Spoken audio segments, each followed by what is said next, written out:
Dan akhirnya di tanggal 28 Maret 2020 tibalah pengumuman untuk SNMPN yang Politeknik itu.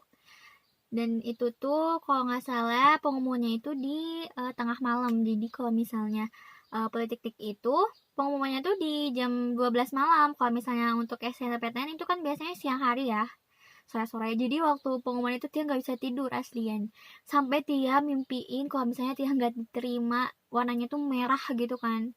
Tapi lah hula ya gitu. Akhirnya Tia kebangun jam 2 pagi dan akhirnya Tia buka dan tada! Alhamdulillahirrahmanirrahim, Tia bisa keterima di Politeknik itu.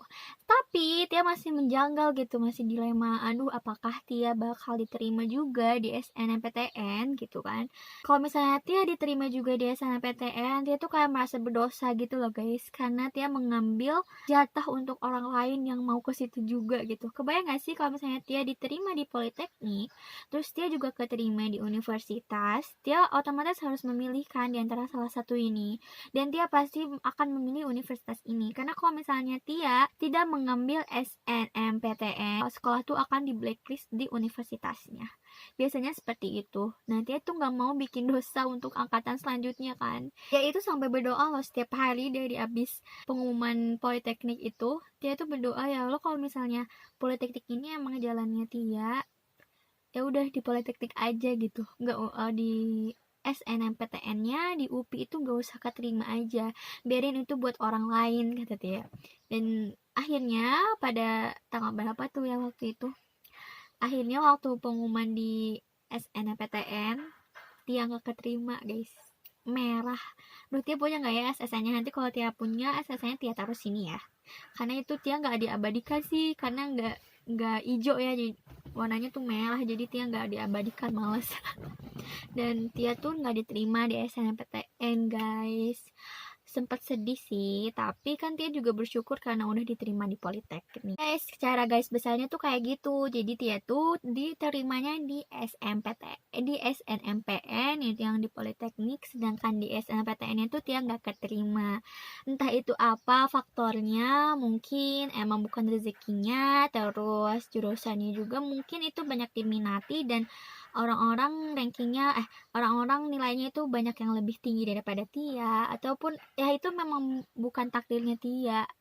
Yang pasti itu bukan takdir yang terbaik untuk Tia. Sebelum videonya berakhir juga, Tia mau ngasih wajengan lagi ke kalian, mau kasih pesan-pesan, tips and triknya gimana nih caranya menghadapi masa-masa kalian yang mau masuk ke universitas.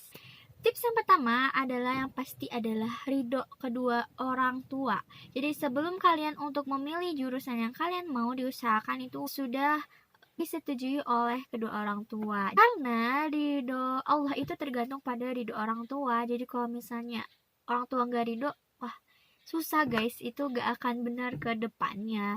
Jangan sampai kalian memaksakan kehendak. Kalau misalnya memang kedua orang tua kalian belum menyetujui apa yang kalian mau, coba diusahakan untuk bicara pelan-pelan. Kayak gini loh ma, kayak gini loh pa. Jadi bicara pelan-pelan kalau misalnya kalian juga punya keinginan tersendiri. Kedua adalah doa. Doa itu emang paling manjur, top markot top pokoknya. Jangan pernah putus berdoa, setiap sholat berdoa. Pokoknya jangan pernah putus berdoa. Dan jangan lupa juga untuk berdoa untuk teman-teman kalian juga, supaya kamu dan mereka juga ikut merasakan kebahagiaan. Jadi selain kalian mendoakan untuk diri kalian sendiri, kalian juga harus mendoakan untuk orang lain. Karena doa-doa baik itu akan balik lagi ke diri kita sendiri. Coba deh bayangin kalau misalnya kalian berdoa untuk teman kalian semoga masuk ke perguruan tinggi negeri yang mereka inginkan, insya Allah Allah juga bakal mengaminkan itu untuk diri kalian juga, bakal balik lagi ke diri kalian lagi.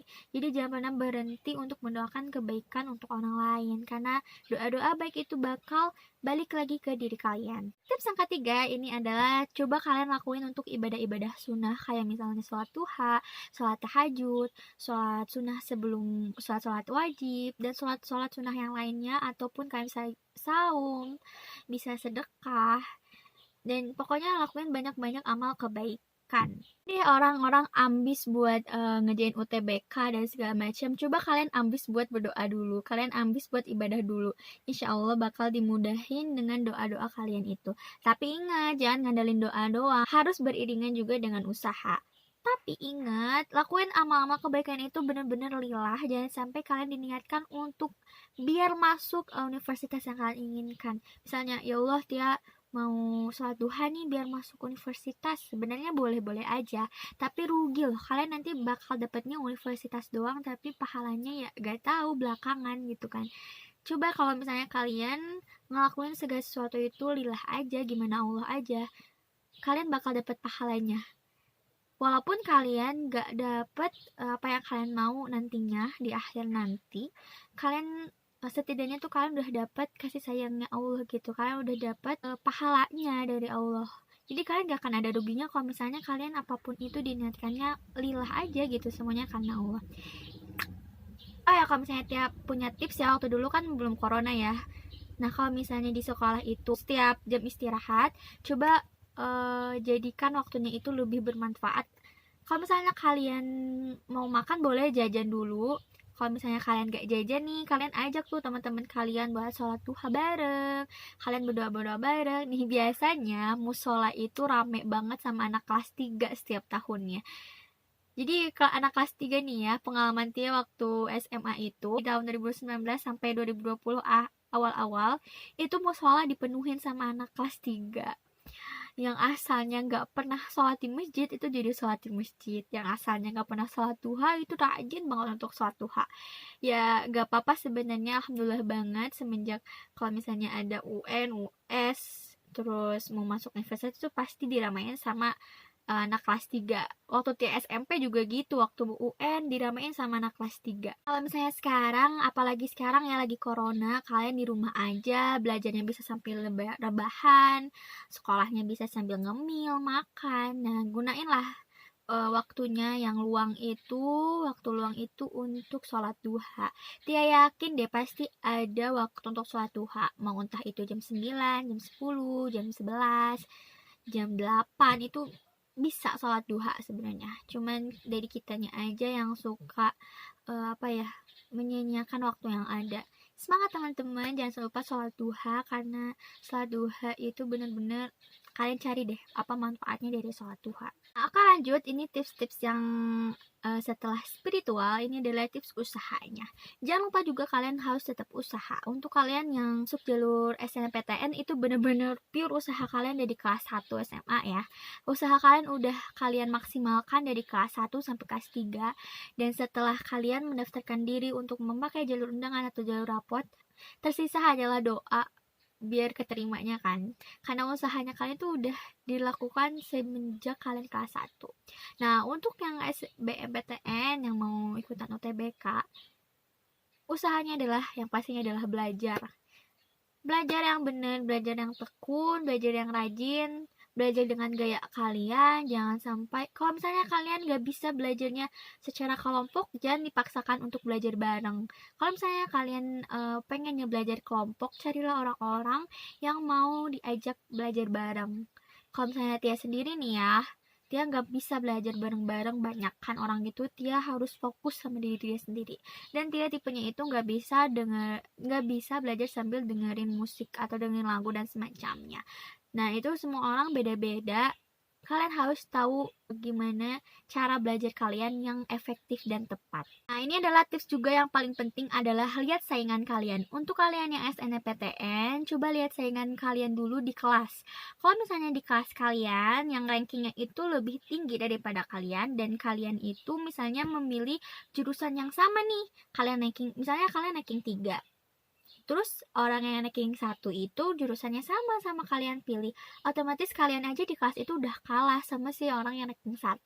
Nah makanya kalian harus lihat dulu persaingan kalian itu udah dimulai kelas. Nah kalau misalnya di dalam kelas itu kalian udah bisa mengalahkan orang kelas itu, baru kalian lihat di sekolah kalian, apakah di sekolah kalian itu ada yang memilih jurusan yang sama kalian, Kalau misalnya nggak ada ya alhamdulillah, tinggal kalian banyakin doa aja. Siapa tahu di luar sana nggak ada yang nilainya itu di atas kalian. Mungkin kalau misalnya ada, kalian bisa jadi orang yang sekiannya untuk bisa yang diterima. Oke, tips yang selanjutnya untuk yang ikutan UTBK, SBMPTN, pokoknya yang ikutan jalur tes, jangan lupa untuk sering-sering ikut try out. Ya walaupun Tia juga waktu itu sebenarnya Tia juga sebelum pengumuman di Politeknik itu Tia belajar untuk UTBK tapi nggak tekun banget. Dan waktu udah ada pengumuman keterima di Politeknik, benar-benar Tia nggak belajar sama sekali. Jadi mohon maaf banget ya belum bisa ngasih tips and trick untuk yang ikutan UTBK atau SBMPTN. Tips yang terakhir nih Tia lupa, jangan sampai ada orang yang tersakiti sama kalian, karena siapa tahu orang yang kalian sakiti itu doa macam-macam untuk kalian. Jadi usahakan untuk baik-baik ke semua orang, untuk ya kalau misalnya di akhir-akhir sekolah coba deh minta maaf kalau misalnya ada yang kalian sakiti secara sengaja maupun tidak sengaja. Coba minta maaf dulu gitu. Kan suka gitu ya kalau misalnya sebelum US, sebelum UN itu biasanya suka ada istilahnya istighosah, doa bareng-bareng dan minta maaf gitu seangkatan. Nah, itu tuh fungsinya emang seperti itu. Jadi semuanya merelakan, semuanya maafan itu berguna untuk itu, biar dosa-dosa kita itu nggak jadi penghalang untuk keinginan kita. Jadi bisa aja dosa-dosa kita kepada orang-orang lain yang kalian bikin sakit hati itu bisa menjadi penghalang keinginan kalian. Jadi diusahakan untuk minta maaf ke teman-teman, takutnya ada salah. Jadi diusahakan untuk banyak-banyak minta maaf ke guru, ke teman-teman, ke orang tua. Coba deh maaf-maafan dulu biar semuanya juga dilancarin. Coba maaf. Makanya sebelum makanya diusahakan untuk meminta maaf kepada semua orang, maupun itu kalian nyadar bikin sakit hati dia ataupun enggak. Pokoknya kalian minta maaf aja dulu ke semua orang, takutnya ada orang yang tersakiti dan mereka belum memaafkan. Nah udah ya, kayaknya gitu aja tips and triknya, nggak usah banyak-banyak. Yang paling penting sih itu doa, ikhtiar, dan tawakal. Kalau misalnya kalian udah berdoa, udah ibadah, terus kalian juga udah usaha, udah belajar, tinggal yang terakhir adalah tawakal. Udah deh, serahin aja semuanya ke yang maha menciptakan. Apapun itu hasilnya, mau itu diterima, mau nggak diterima, saya yakinnya kalau misalnya itu adalah yang terbaik. Karena boleh jadi apa yang kalian sukai itu tidak baik di mata Allah, tapi yang tidak kalian sukai, yang kalian tidak inginkan itu adalah yang terbaik di mata Allah. Jadi pokoknya tawakal aja. Apapun itu semuanya balikin lagi. Jangan sampai kalian udah ngelakuin tips and tricks ini, udah misalnya ibadah sekuat tenaga, udah tahajud setiap hari, udah belajar setiap hari, udah sampai kayak pusing banget gitu otaknya. Terus tiba-tiba kalian tetap gak diterima. Kalian jangan banget sampai bilang, ya Allah gak adil banget ya. Jangan bilang kayak gitu, karena semuanya pasti yang terbaik. Yakin semuanya pasti yang terbaik.